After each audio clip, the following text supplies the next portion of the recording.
Okay, so this video is gonna be weird because I'm actually literally carrying the microphone. So depending on how good it is, you might not actually hear the audio from this at all. But there's this YouTuber that I watch a lot called Fox Akimbo, and he actually carries the microphone like this. So I'm hoping I can do okay. I hope it doesn't mess it up or anything. But with that said, I also need to get a haircut. As you can see, my hair has reached its final form, and it just goes downhill from here. Like, it starts getting worse and worse and worse, and it kind of becomes like soft and mushy, and it's just not good looking. I probably look like a 3 out of 10 right now according to the wheat waffle scale.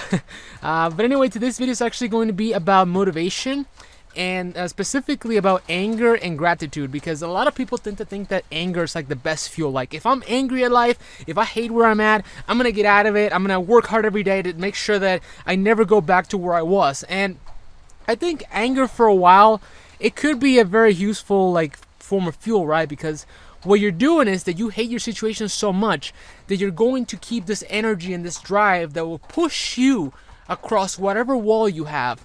And for those people that can use anger productively, I think that's awesome.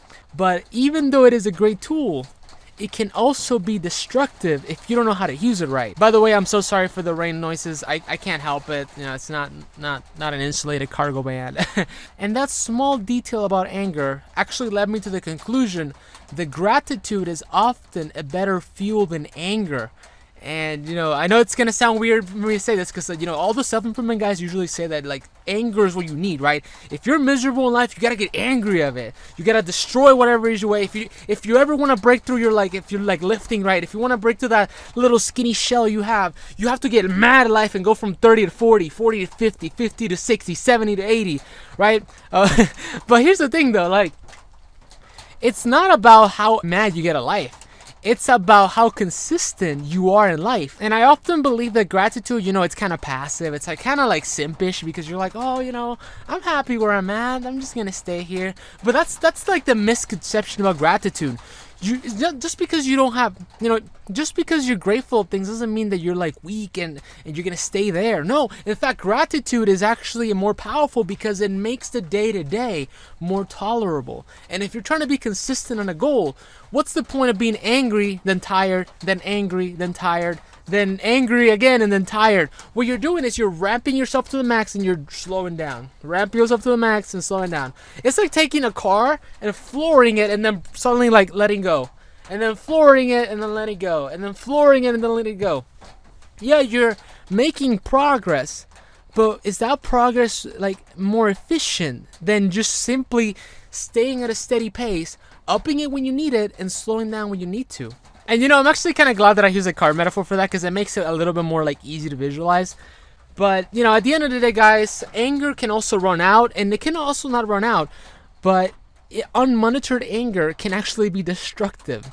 And I've actually seen people that have ruined their lives because anger gets in their way and they do something stupid, like they fight their supervisor, or they get into a fight, or they say something mean, or they mess with the wrong person, and now they're like enemy of a group, and then you get shut out, and then that anger is like what keeps them all miserable in life. And then what happens after anger? Well, you want to like not be angry, so you look for comfort, and that's when they get you. In fact, this society, I would say that anger is actually what makes us like a system more miserable, because when you're angry at life, you're more submissive because you want comfort. You want to find things that make it tolerable and want to calm you down and just distract you from whatever makes you angry, right? And also, I am running out of time here. And the best way I can think of this to conclude the video is that you should think of anger as a multiplier. Don't think of it as a fuel, because if you think of it as a fuel, you're going to run out of it, and then you're just going to like try to continuously make yourself angry. And I've actually seen this, where they try to make yourself continuously angry, thinking that that's what they need to succeed. But no, what you need to do to succeed is just stay back, appreciate life, know that you're going somewhere, that you're not stuck, because even if you walk a step a day, you're still beating somebody on the couch. And that's what gratitude does, because if you wake up every day knowing that, hey, at least I can see, at least I can breathe, at least I have another day to live, at least, yeah, I'm not where I am, but I'm working on getting there. Those little things can make you often feel like, okay, I'm doing progress. And that's the power of gratitude. It makes you feel like you're actually doing progress because technically you are. It's just that because you're comparing yourself to that like final last step or that milestone, you don't see the progress. But little do you know, guys, I'm actually going to make a video on this. Probably I made a video of it about linear and explosive growth. A lot of people want to see the explosive growth. But that's like anger, right? Anger is like, and then, and then. But what happens after the anger is blue, right? But what about linear growth? What does linear growth do? It makes you better every day. It makes you more consistent. And even if you fall down from like your momentum, because sometimes you just, maybe sometimes like you feel like you lose your edge a little bit. But if you look back, you're still way ahead than you were 1 year ago. So, what I wanted to get across this video is that, essentially think of anger like a multiplier and think of gratitude as the fuel.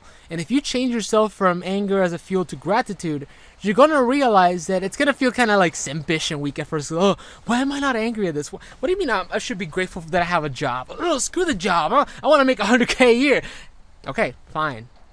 But little do you know that, you're grateful that you have the job and now you have the sympathy that, okay, well, at least I have all this time to work on this, and then you start working on this, and you say, oh my god, I'm so grateful that I'm working on this. I'll do 1 of this, and then I'll do 2 of this, and then I'll do 3 of this. And little do you know, this little thing that you were too angry because you want to get out of this, right? This will start growing, and then this, well, you can slowly start decreasing it, and now you don't have to work 40 hours a week. Now you can work 20 hours a week, and then you can put more time into whatever you want to do.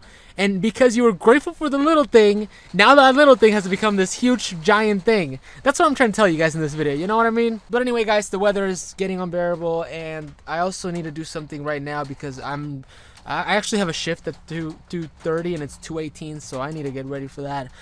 It's part of doing psychics. If I could do this all day, I would, but I just can't right now. I need the money.